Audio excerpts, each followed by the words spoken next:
Order, please come up. State Representative Karen Clark.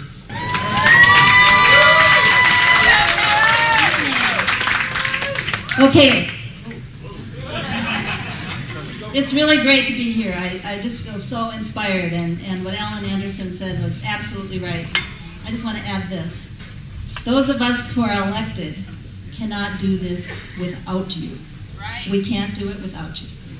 I kind of feel I was at the birth of Hire about a week after the election. Lewis King called me up and brought me up to the Summit Academy OIC and showed me a graphic put on the bulletin board in his office and said, basically what we got going now, a campaign to create green jobs in the state of Minnesota to make sure that the dream that we all had when we elected President Obama would be something that we all took hold of and made happen and not let it get taken away. And he said, Karen, what do you think if we bring 20,000 people to the Capitol? Would that be a good thing to do? And I said, yes. In fact, that's the only way we can make some of these changes. So let me just indicate a couple things. And I want to try to answer some of the questions that were put up here. I wrote four of them down, four things. So first of all, with my legislative hat on, right now I chair the Committee on Housing and Public Health in the Minnesota House of Representatives. The two are intimately connected. We can't have good public health without good housing, and we can't have good housing that doesn't pay attention to public health, and it's very much connected to the green jobs movement, and that's the issues that we're trying to raise. Today we had a report, for example, in that committee from folks who are looking at the federal stimulus job, the money that may be coming down from Washington, and we had a couple of questions we kept asking them. Okay, if that federal dollar comes to us, who's it going to be used to hire? And is it going to do the kind of work that we need that creates good, safe jobs? So let's talk about the retrofitting and who gets these jobs. If we're going to retrofit housing, how do we do it safely?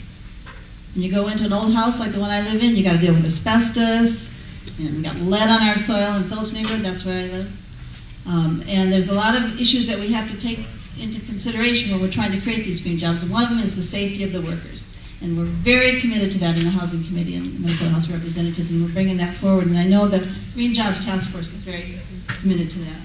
The first questions was the community health workers.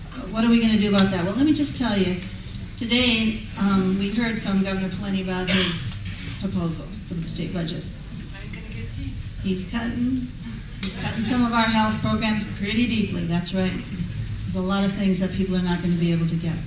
And so I wanted to say to the young man who raised the issue about community health workers, part of that legislation has to go through my committee on public health. And we're going to raise the issue that he raised. I just want to tell you that, and I would like you to come and testify about the need for that public health.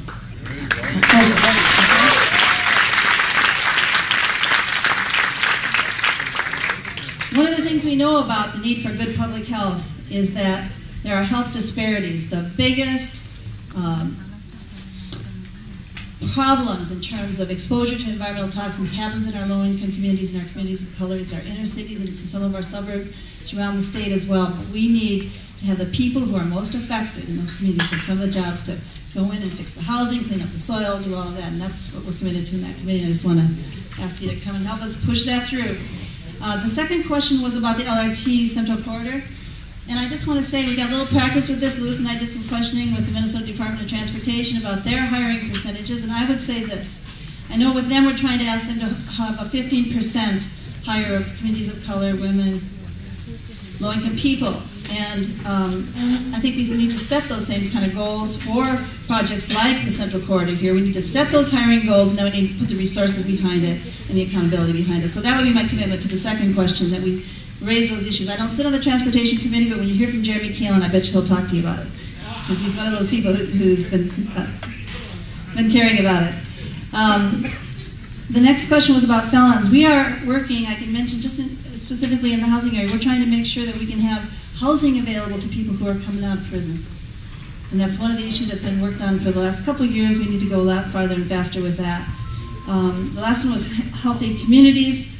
And I just want to say that all summer, spring, and fall and winter, beginning of winter, Senator Mimu and I had a group of people who were meeting with us around the issues of housing, and one of the things we talked about was how we could get some more affordable housing. Today the governor announced But his proposal is to cut 25% of Minnesota Housing Finance Agency's budget. 25%. We had a brief meeting afterwards and just said, no, we're not going to let that happen. But that's going to be a fight. How are we going to stop that? Senator Wu and I came up with some ideas with a whole host of people, and I just want to say, I would urge you and ask you to come and help us work on those issues. These are issues of justice, right? Economic justice, environmental justice, climate justice, like Karen Monahan mentioned.